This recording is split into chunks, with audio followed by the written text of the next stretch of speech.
Good evening and welcome. Tonight I'm going to be reading to you from this book.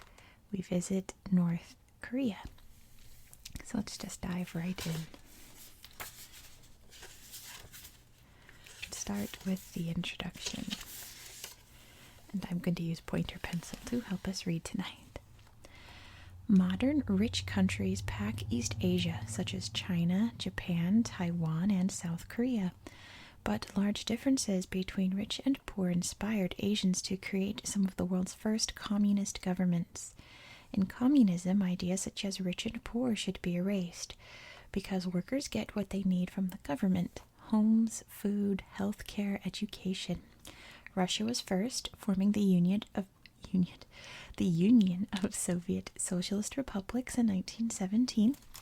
Then China became communist in 1949. Vietnam, Laos, and Cambodia also established communist governments.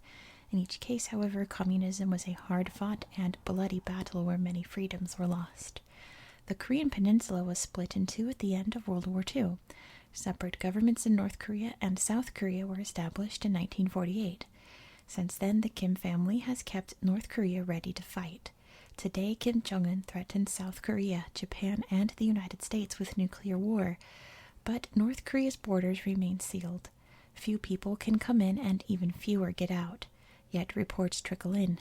They all tell of a proud but beaten-down population living at the mercy of a dangerous dictator.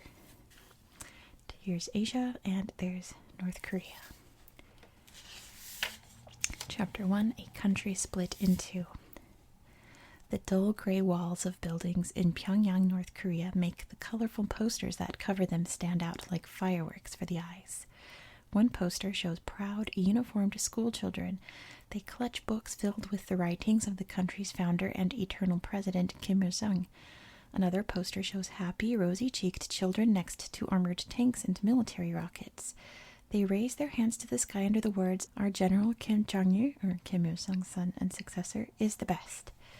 Portraits of the Kims depict their smiling faces, shining with confidence and love, as though they are fathers to everyone. Most posters show soldiers in green helmets and uniforms, brandishing guns and knives and thirsting for battle.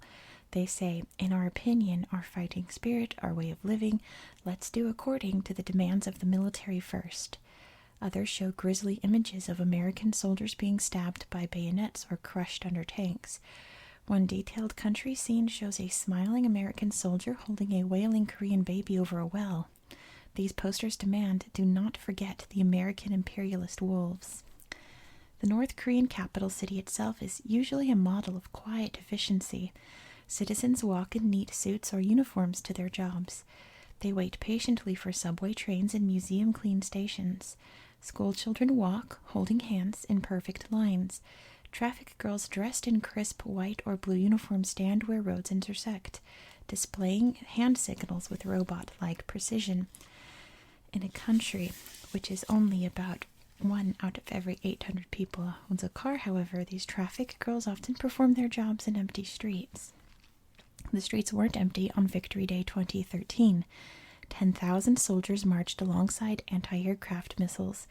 Fighter jets and helicopters zoomed loudly over Kim Il-sung Square. Citizens in crisp, new uniforms of white, red, and blue carried tall national flags and worked together to bear life-size statues of their former leaders. The celebration marked the 60th anniversary of the end of the Korean War.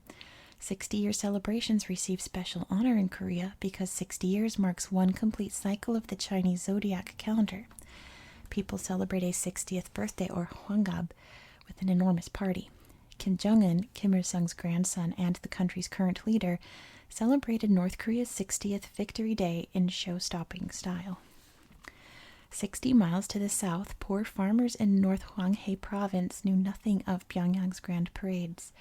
Many had been homeless for a year after twin typhoons struck North Korea in August 2012, killing dozens of people and destroying 6,700 homes. Now they worked feverishly to save their crops from another year of flooding. The rising waters would destroy at least 30,000 acres of crops and kill the season's potato harvest. The marching and weapons were not just for show. 100 miles south of Pyongyang, hundreds of thousands of highly trained troops stood battle ready along the Demilitarized Zone, or DMZ, the world's most heavily guarded international border.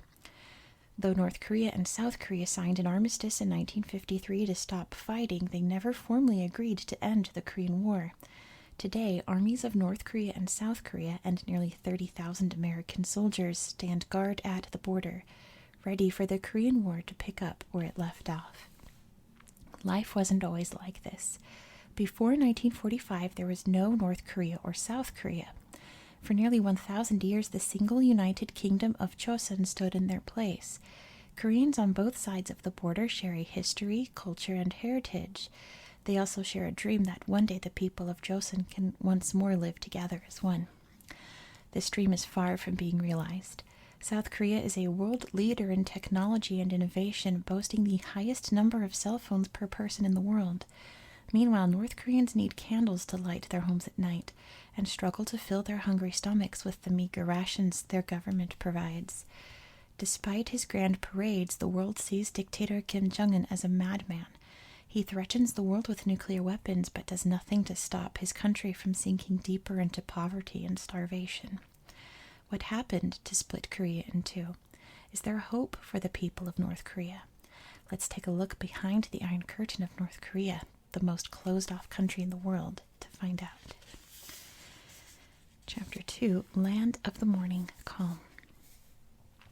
The Korean peninsula juts out just 684 miles, about 3/4 of the length of California, like a thumb under the fat fist of China, with the Sea of Japan to its east and the Yellow Sea to its west. North Korea itself takes up slightly more than half of the peninsula. Its 46,528 square miles is about the size of Pennsylvania. Beautiful, high, and cold, North Korea stands set apart from the world, and not just because of its politics. North Korea is a rugged and mountainous country, with 80% of its land covered by peaks and uplands. The morning mist over the mountain valleys has inspired Koreans since ancient times to call their country Joseon, or Land of the Morning Calm. Black and brown bears and even tigers roam the hills in search of prey like sable and deer. The snowy and forbidding Hamgyong Range rises high in the northeast, running east to west not far from the Chinese border. The Rangnim Mountains in central North Korea stretch from north to south. The scenic Daebak mountain range runs like a spine on the eastern side of the peninsula, crossing the border into South Korea. These peaks also provide rich mineral resources but make transportation across the country difficult. North Korea's highest point, the picture-perfect waterfall-covered Mount Baekdu, is a national symbol, the mythical birthplace of Korean civilization. It rises 9,003 feet along the border with China. Though its Korean name means white-headed mountain, Mount Baekdu is actually an active volcano. Lake Chun at the top. Lake Chun at the top shimmers with a ring of snow as the highest crater lake in the world. Mount Baekdu's last eruption in 1903 was relatively small, but a massive blast around 1000 CE spewed ash as far away as northern Japan. Melting snow from Mount Baekdu feeds both the Tumen River and the Yalu River, which together carve out North Korea's natural border with China. The Tumen River flows east from Mount Baekdu to empty into the Sea of Japan, tracing North Korea's tiny 11-mile border with Russia along its way. The Yalu River, North Korea's longest, flows west from Mount Baekdu to the Yellow Sea. In the 20th century, the Japanese dammed the Yalu in several places, providing North Korea with hydroelectric power. The historic Sino-Korean Friendship Bridge, built by the Japanese between 1937 and 1942, crosses the Yalu to Lake Dandong, China, with Sinŭiju, North Korea. A new one is being built to replace it. But along most of their reaches, these northern rivers grow narrow and shallow.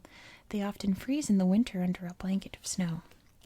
The beauty of the mountains is too harsh for many people. Over half of North Koreans live on the wide, flat plain that stretches along the west coast. This landscape includes Pyongyang, the capital and most populous city. Because Pyongyang sits more than 30 miles inland along the deep Taedong River, its many industries depend on North Korea's largest port city, Nampo, where the Taedong meets the Yellow Sea. A narrower plain along the east coast is home to cities like Hamhung, a center of industry on the Songchun River, and the industrial port and former steel-producing center of Chongjin. Wonsan boasts beautiful Songdo-won Beach, which Kim Jong-un wants to develop into North Korea's first world-class resort. Bird watchers would enjoy the coasts as well as a haven for migrating birds such as the Baikal teal, white-naped crane, and white-bellied woodpecker from Japan and mainland Asia. North Korea has a temperate climate with 4 seasons. The warm, humid summer months in July and August bring temperatures that hold steady throughout the peninsula, ranging from 70 to 80 degrees Fahrenheit.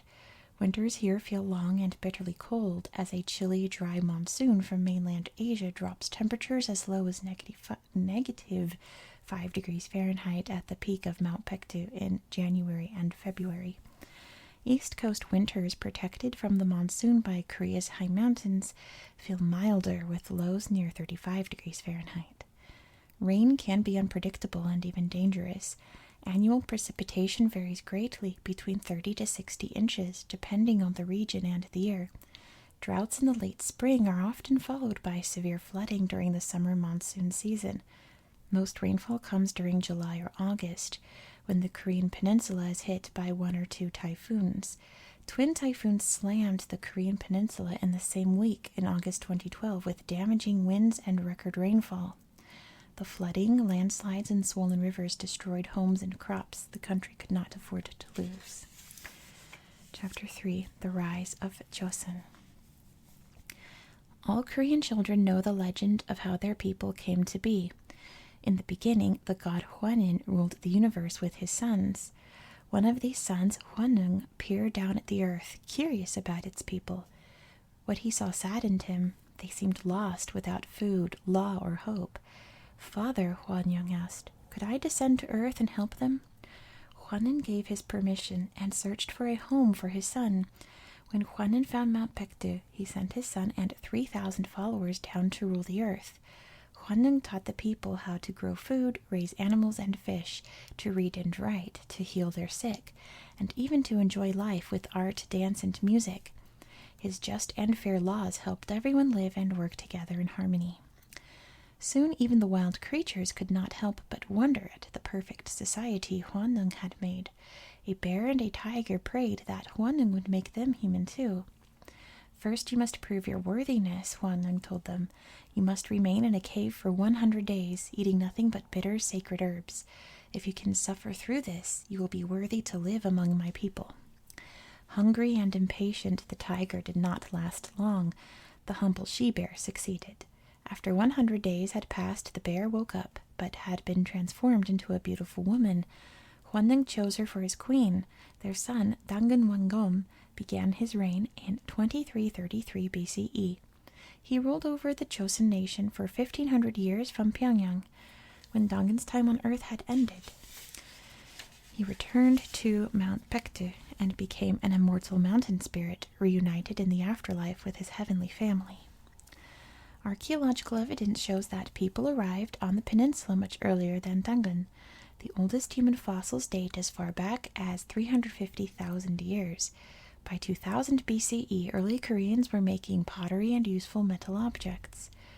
Little is known of specific events in Korean history until 108 BCE, when commanders from the Han Dynasty of China conquered the land. The Chinese were no strangers to Joseon. They had already spread their culture and learning throughout the kingdom. Chinese writing influenced the development of Korea's own language, but native Korean tribes opposed their powerful rulers. Constant attacks by the Koreans chipped away at foreign rule until the Chinese withdrew in 57 BCE. The peninsula entered into the Three Kingdoms period. Shira, founded in 57 BCE, and Baekje, founded in 18 BCE, shared total control in the south. The larger and more advanced Goguryeo, founded in 37 BCE, controlled the north, which encompassed all of modern-day North Korea as well as some of Manchuria. Though their rulers differed, people throughout the Three Kingdoms shared the same ethnicity, language, and culture. When Buddhism passed from China into Korea in the 3rd century CE, it became the official religion of all three nations. With help from Chinese allies during the Tang Dynasty, Shira, The wealthiest of the three conquered the other two kingdoms in 668. The powerful warrior Taejo united the entire peninsula in 936 and founded the Goryeo dynasty. It lasted 4 centuries and today lends its name to the English word Korea. Koryo's capital, today's city of Kaesong, was famous throughout the region as a trading center. Buddhism flourished and inspired Koryo inventors to create the world's first printing press in 1234, dedicated to printing the complete works of Buddha. Koryo ceramics makers were master craftsmen. Their pieces feature intricate designs and a special celadon glaze still prized by art museums today. Koryo survived nearly constant foreign invasions. However, they could not survive an attack from within. In 1392, General Yi Seung-ye seized the throne and began a dynasty of his own. He named it Joseon after the ancient kingdom of legend. Despite its violent beginning, Joseon brought a golden age of peace, prosperity, and independence to the peninsula. Joseon embraced Confucianism, which prizes learning, social order, and respecting your rulers. Scholars set up a formal Korean alphabet, later known as Hangul, and became masters of astronomy. Joseon nobility created the darye, or Korean tea ceremony, still practiced to this day. Joseon rulers established Kyongyuk Taejon, a code of law that controlled every aspect of life and gave the king absolute power. Chapter 4. The Foreign Fate of the Hermit Kingdom. Especially important among these new laws was a policy of isolation. Joseon sought to protect its way of life by keeping to itself after invasions by the Japanese in the 1950s and by the Manchu from China in the first half of the 17th century. In the 18th and 19th centuries, the Industrial Revolution sent countries throughout the world in search of new markets for their products. Joseon would have none of it, earning the nickname of Hermit Kingdom for refusing to trade. During the late 18th century, foreign powers noticed Joseon's strength and wealth, and especially its desirable resources like coal and iron. First the British came calling, then the Russians and the French. Even the Americans tried to force Korea to open up. In 1866, the USS General Sherman, loaded with merchandise, sailed up the Taedong River into Pyongyang. Joseon soldiers burned the ship and slaughtered the crew. Though fierce, Joseon could not stand for long. Russia demanded access to Joseon's warmer ports for its ships. Japan craved Joseon's fertile farmland. The two countries went to war over Joseon in February 1904. The conflict ended the following year, and the emboldened Japanese claimed the entire peninsula. The Japanese treated Koreans as second-class citizens in their own country. New laws required Koreans to speak Japanese and to give up Buddhism and Confucianism and worship instead at Shinto temples. Korean men were drafted into the Japanese army. Parents were even encouraged to change their children's Korean names to Japanese ones.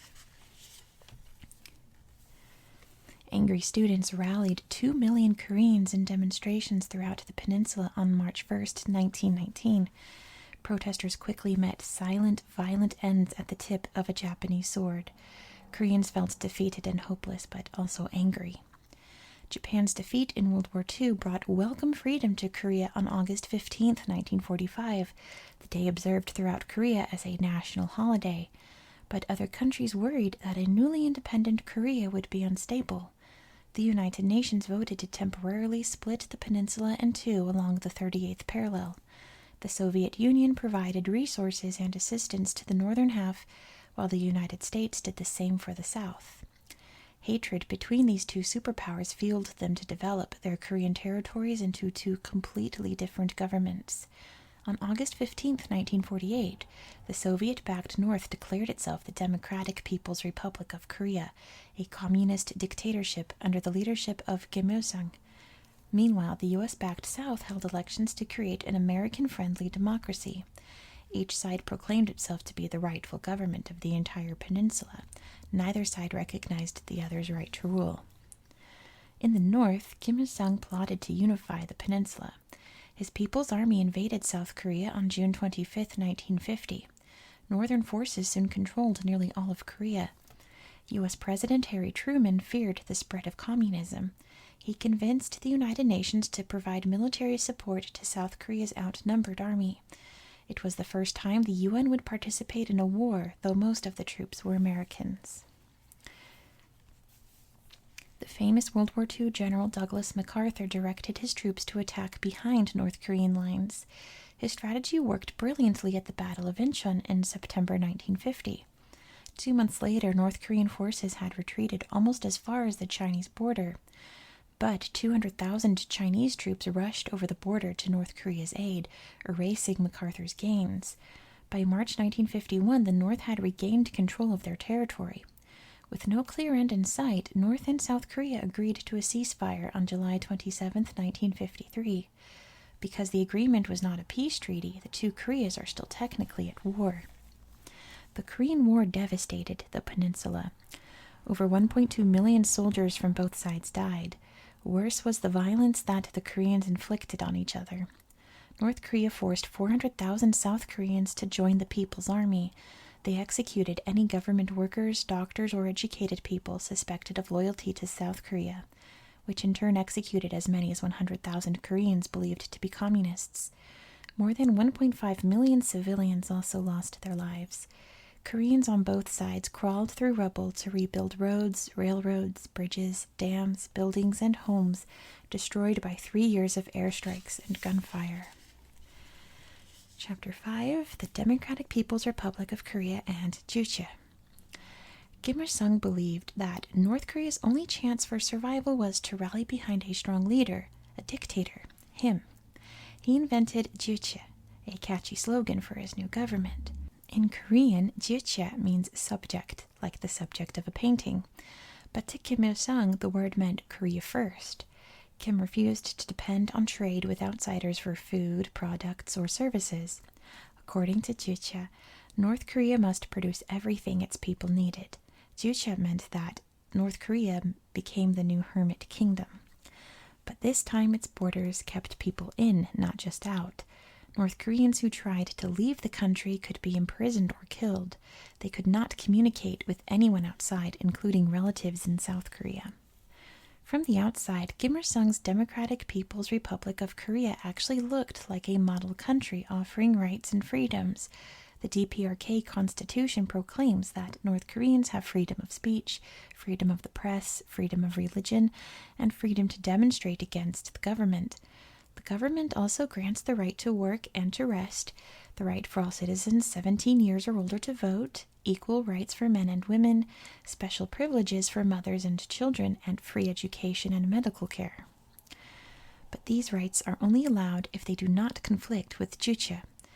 Kim conveniently accused his enemies of working against Juche. He assigned songbun, or a status in society, to reward people loyal to his Workers' Party. Those with relatives outside of North Korea, especially in Japan or South Korea, or those who had fought against him in the Korean War, were given lower songbun. They and up to 3 generations of their relatives could be marked for life as disloyal. People with low songbun could never be admitted into the best schools nor get the best jobs. For the slightest slip-ups, they could be sent to nightmarish prison camps, punished with hard labor, starvation, torture, and often death. In many cases, their families, even children, would be sent to prison camp as well. Though brutal, Juche seemed to work. North Korea recovered from the war more quickly than the South. But Korea First was a lie. Money from North Korea's allies, the Soviet Union and China, funded every building, farm, or factory. Their imported food helped feed North Korea's people. When the Soviet Union collapsed in 1991, these vital shipments stopped cold. At the same time, China shifted away from Kim Il-sung, choosing instead to modernize and open trade with the United States. Terrible weather in the early 1990s brought droughts and floods that ruined what few crops North Korea could harvest, already too little to support the population. As democratic South Korea flourished, North Korea's economy collapsed like a popped balloon. Busy factories fell silent. North Koreans used grass to make weak soup to fill their aching bellies. When Kim Il-sung died suddenly of a heart attack on July 9, 1994, North Koreans collapsed with sorrow, weeping openly in the streets. They faced an uncertain future without their country's founder and only leader for over 50 years. They whispered in fear as his son, the little-known Kim Jong-il, stepped into his father's big shoes. Kim Jong-il stuck fast to Juche. North Koreans maintained shut out and shut off, helpless, starving. 2.5 million people, 1 out of every 10 North Koreans, died quietly in the famine of the early 1990s, silenced behind their country's closed doors. Meanwhile, the government-controlled Korean Central Broadcasting Station filled TVs with happy faces shouting, "We have nothing to envy." Kim Jong-il ruled for 17 years until he too died of a heart attack in 2011. Kim Jong-un, Kim Jong-il's third son, rules North Korea today.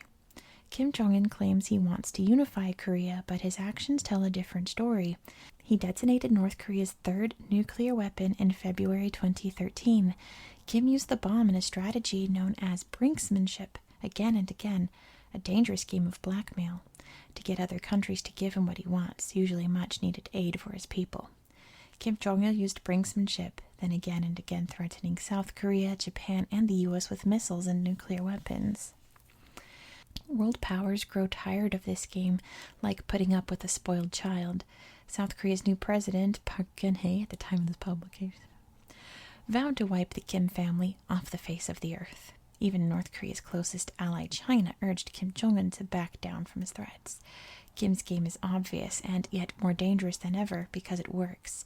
After 60 years of absolute Kim family control, North Koreans remained isolated and Juche intact. Chapter 6. The Culture and Religion of the Kims. Kim Jong-un spends billions of dollars on nuclear weapons while factories fall apart and his people starve. And yet, 20 years after Kim Il-sung's death, every North Korean wears a pin bearing his portrait. Pictures of him hang in every house. When asked, North Koreans burst with pride for their country and its leaders. Why not vote for different leaders? Why not overthrow the Kims? The answer is as complicated as it is terrifying. North Korean culture is a product of hundreds of years of Korean custom and tradition, all carefully manipulated to center on the Kim family. During the Japanese occupation, Korean scholars rallied their countrymen with the idea of minjuk, or a race nation. Minjuk gives both Koreas, North and South, a sense of pride. The Korean peninsula is one of the largest, most ethnically similar societies in the world. DNA evidence shows that Koreans have been a genetically separate people for a long time, even from other Asian populations. Their shared race, culture, and history fuel everyone's desire for the countries to reunite. But South Korea, with its eyes open toward global travel and trade, moves slowly away from minjuk. While diversity there increases daily, North Korea heads in the opposite direction. North Korea's policy of isolation outlaws immigration. Only a few hundred foreigners, small pockets of Chinese and Japanese, live in North Korea today. Because North Koreans do not know any other races, it is easy for the Kims to tell the pure-blooded North Koreans that they are the cleanest race in the world and that all outsiders are evil. Americans hold a special role as the ultimate villains. The long memories of the Korean War's oldest survivors hold stories of Koreans killed by American troops. North Korean propaganda, government-created ads and TV and radio shows, constantly tells North Koreans that, without their strong leaders, their pure and innocent people certainly will fall prey to the Americans lurking at the border. Like many other Asian cultures, Koreans are extremely concerned with the reputation, the kippun, that their name carries in society. The word kippun means face, like saving face in English. Koreans can hardly think of a worse fate than being publicly insulted or humiliated. To be the bad-mannered person hurling the insults is just as bad.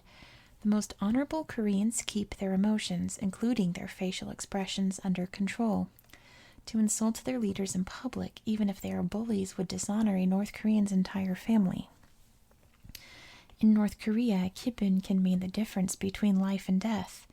The Workers' Party requires the immunban, or neighborhood group, to hold regular meetings in which everyone is encouraged to report even the slightest sign of disloyalty, such as not reporting to work on time or traveling to visit relatives without permission from your immunban.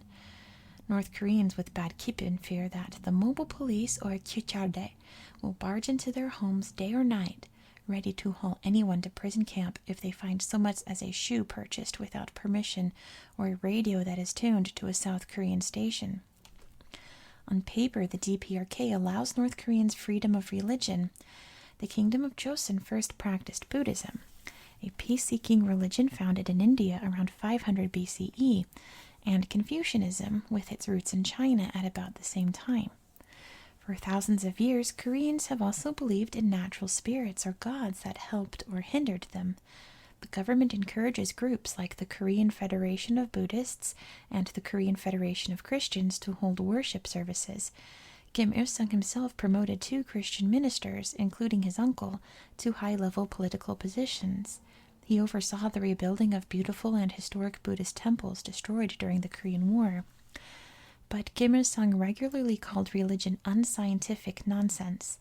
In 1992, North Korea changed its constitution to specifically forbid any religion that brings foreign thoughts and ideas into Korea.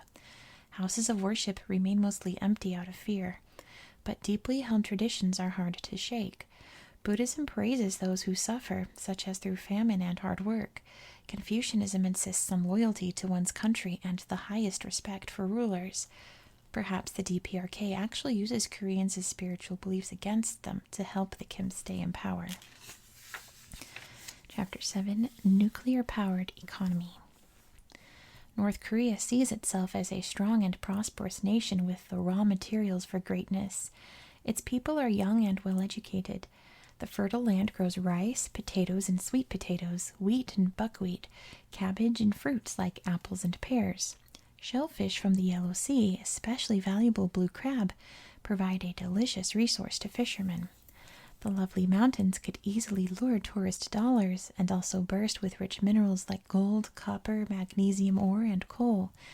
But instead of soaring, North Korea's economy sinks. Factories in Chonjin and Hamhung used to manufacture chemical fertilizer, steel products, and Vinalon, North Korea's own invented synthetic fabric. Today, these factories mostly stand empty, rusting and gutted of valuable parts. Only 2% of the land is permanently farmed. The average North Korean worker makes just $960 annually, down from $1,160 in 1990.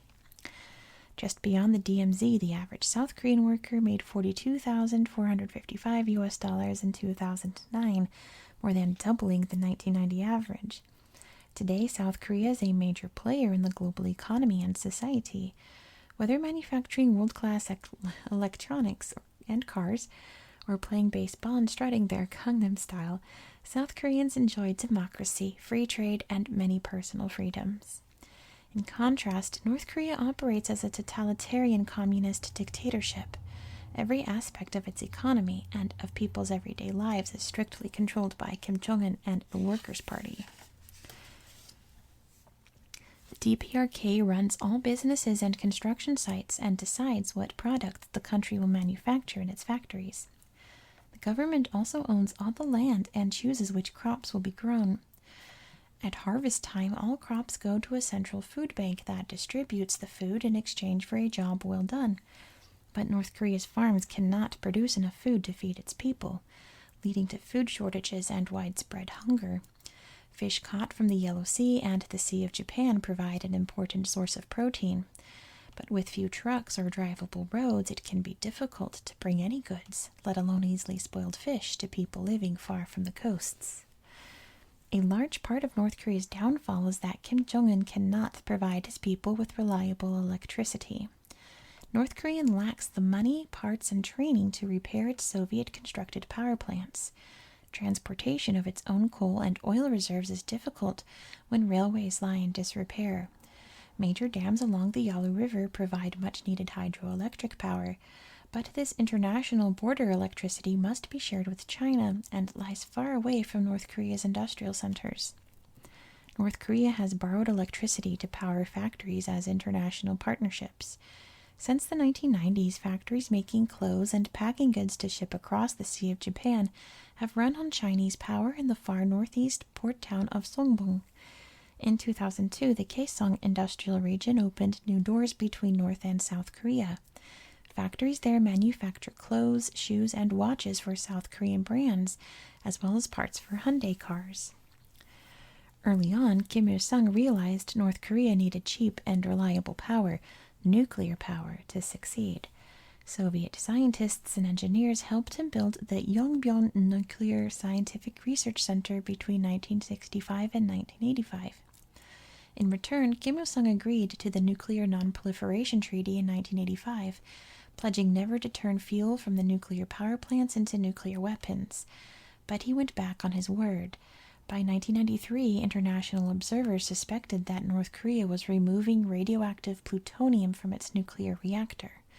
In October 2002, North Korea admitted to building nuclear bombs with fuel from the power plant. The news stunned the world. How could Kim Jong-il spend so much money building expensive nuclear weapons while his people starved? The U.S. and other countries threatened economic sanctions, restrictions on aid, unless North Korea stopped. Representatives from the U.S., China, Russia, Japan, South Korea, and North Korea met on August 9, 2003, in the first of many six-nation talks to try to keep Kim Jong-il from starting a nuclear war. After 2 years of negotiations, North Korea promised to stop developing nuclear weapons in exchange for much-needed aid for its people. A year later, North Korea detonated its first nuclear weapon. Again, the world imposed sanctions until six-nation talks in 2007 agreed to provide $400 million in aid if North Korea stopped its dangerous game. North Korea continues to break its promises. It detonated a second nuclear weapon in 2009 and a third in 2013. Instead of helping its starving, desperate people, the rogue country holds the world hostage to get what it wants. No one knows how the Kims pay for these nuclear weapons. In fact, the very nature of money in this communist state is largely unknown. The North Korean won, the basic unit of currency, is a rare sight in rural areas. Much of North Korea's profits probably come from building and exporting weapons to dangerous or unstable countries. North Korea's first successful mid-range missile test in 1993 frightened South Korea and Japan with fears of war, but its weapons earned free advertising in international news. Countries like Iran, Iraq, Afghanistan, and Yemen lined up to trade, leading President George W. Bush to name North Korea as part of an axis of evil in 2002. Meanwhile, no one can guarantee that international aid money gets to the hungry farmers. The DPRK received nearly $120 million in aid in 2011 from foreign countries, mostly in food. Many suspect that Kim Jong-il used the food to feed his troops instead.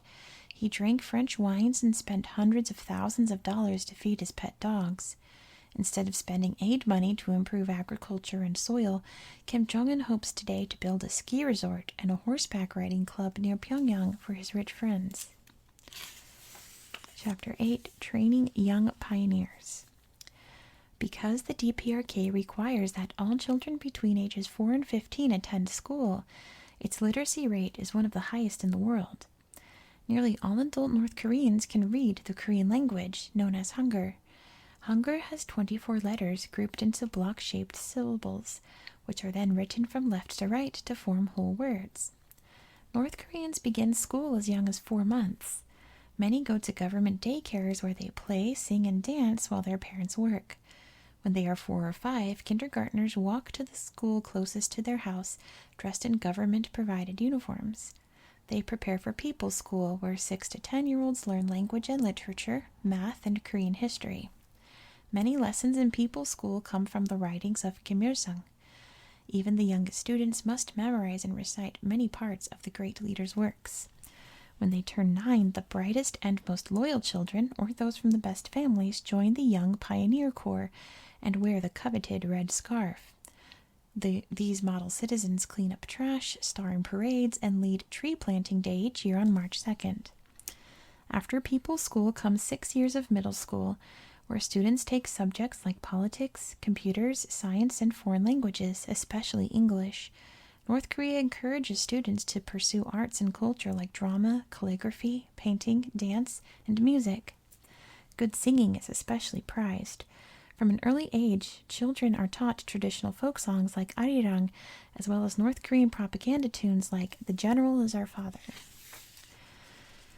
Because North Koreans love sports, teachers encourage students to participate in favorites like wrestling, basketball, soccer, gymnastics, and the Korean martial art of Taekwondo. Though all North Koreans have equal rights under the law, only children of Workers' Party officials or successful business people attend the very best middle schools. Specialized middle schools focus on science, foreign language, sports, or military training. One of the most famous is the Children's Palace in Pyongyang, which invites talented or wealthy students to pursue lessons with top teachers in arts, sports, foreign languages, and science. After middle school, young people's lives belong to the government, which plots out their next move. Many young men and some women go into military service. North Korea's million-man army, fourth largest in the world, needs a constant supply of recruits. They serve for 10 years, and many consider it an honor to do more. A few promising graduates, usually from specialized middle schools, study at large universities like Kim Il-sung University in Pyongyang. Smaller colleges around the country specialize in teacher training. But most young people simply go to work. Decisions about each citizen's job, whether farmer, factory worker, or pharmacist, are made by the government. No one gets to choose. Kim Jong-un says he wants to advance technology to move North Korean students and jobs into the future. In 2009, only about 1 of every 100 North Koreans used a cell phone. Most stand in line to use public phones in the city. In the countryside, they simply do without. In 2008, Kim Jong-il partnered with Egyptian communications company Orascom to build Koryolink, a mobile phone network. Even in this impoverished country, smartphones creep in, beginning with one seen on Kim Jong-un's desk in 2013. Internet use has increased as wealthier North Koreans in Pyongyang use their cell phones to schedule meetings, read e-books about Kim Il-sung, and share pictures of their kids or their favorite MP3s. But phone calls are only allowed within North Korea. Even at North Korean universities, the government completely blocks access to the international internet. People can only access North Korean sites. As technology seeps into the country, will Kim Jong-un be able to keep North Korea's walls of isolation high? Chapter 9, which is going to be our last chapter, Everyday Life in North Korea.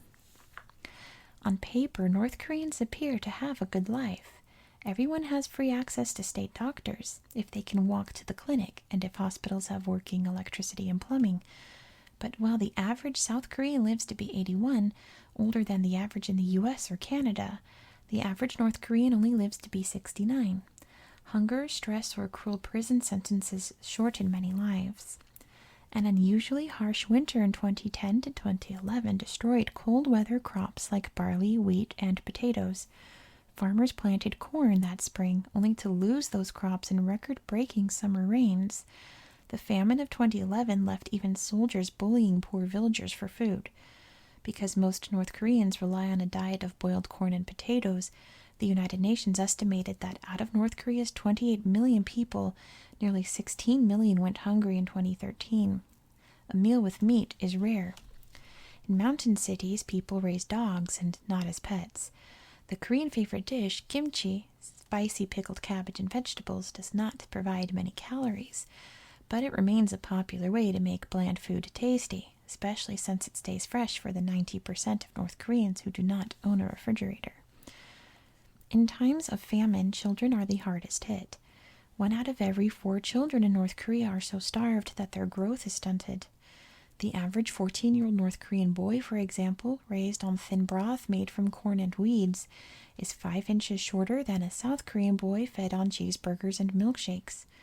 Untold numbers of North Korean orphans have no choice but to live on the streets and beg for scraps at markets that are already empty. Their parents may have died of starvation or been sent away to prison camp. There is no way of knowing how many prison camps exist or how many prisoners rot within them. Some reports use satellite images to estimate that as many as 130,000 North Koreans were held prisoner in 2013. Of those who are not executed, up to 40% will die from overwork, starvation, beatings, or torture. A fortunate few North Koreans have escaped. Born in 1969, Kang Chol-hwan was sent to the Yodok prison camp when he was 9. His grandfather was accused of spying for the Japanese, so the entire family was imprisoned. They ate rats or worms. Prison guards viciously beat children like Chorwan and forced him to watch as they killed those in the camp who did not behave. After 10 hard years, Chorwan and his family were sent home, but he dreamed of escape. He and a friend from Yodok snuck across the Yalu River into China in 1992. He moved to South Korea and wrote a book about his experience, The Aquariums of Pyongyang, giving the world a first look at life inside a North Korean prison camp. Compared to the mysterious, dangerous, hungry countryside, the capital city of Pyongyang seems like a different world, one with food and daytime electricity. Nowhere else on Earth can you find a city of over 2 million people so completely free of trash and graffiti. Homeless, orphans, and beggars have been swept out of view. North Koreans must get permission to live in the capital city, so those who don't fit with the government's perfect image are assigned a different hometown. In the daytime, workers maintain the city's schools, government offices, museums and monuments, parks and restaurants. If they have time and money from their small government allowance, Pyongyang residents might visit one of the few shops. Ladies will go without rice to splurge on makeup and haircuts. For larger purchases like Chinese-made laptops or sneakers, North Koreans need to get special permission from the Iminban first. On Sundays, families might rollerblade at a park, visit the zoo, see a movie made by Kim Jong-il, or take in one of Kim Il-sung's original operas. One of the most famous operas is The Sea of Blood, which tells of a farm wife whose husband and children are slaughtered by Japanese soldiers. Instead of giving herself over to grief, she channels her anger into revolution. The Pyongyang Grand Theater has staged The Sea of Blood 3 or 4 times every week since July 1971. North Koreans love music, and many play instruments. Traditional Korean instruments like the gummungo, a zither, or a songhaegeum, a 4-stringed fiddle, have been replaced as the Kims sought to create modern Western-style classical orchestras. Kim Jong-un's wife, Ri Soju, was once a singer with the Unhasu Orchestra. North Korean radio plays Unhasu Orchestra songs like Family of the General, as well as pop songs like Whistle and We Shall Hold Our Bayonets More Firmly by government-formed girl bands like the Wangjae Sunlight Music Band and the Ponchombo Electric Ensemble. These groups broke up after lead singer Hyun Sung-woo was executed in 2013. Pyongyang celebrates official holidays as well as important Korean folk ones. During the spring holiday of Tano, families dress in colorful clothes, perhaps even wearing a traditional Korean belted robe, the hanbok, and play outdoor games like tug of war. Koreans honor their ancestors during the fall harvest. After visiting the graves of loved ones, families share memories over a meal of rice with fresh vegetables and fruit. The most important Korean holiday is Seollal, a 3-day celebration of the Lunar New Year in January and February. Koreans play games like Utanori and enjoy a traditional dinner of rice cakes, dumpling soup, and fruit punch. Children gather for family stories at the feet of their elders, who reward their listeners with treats. Night is dark and quiet, even in Pyongyang. To save power, all the lights go out except for spotlights that shine on stadiums, museums, and public art, like Kim Il-sung's statue. One exception is the Kaesong Fun Fair, a massive amusement park that beckons fun seekers all day and night with carousels, roller coasters, and other rides.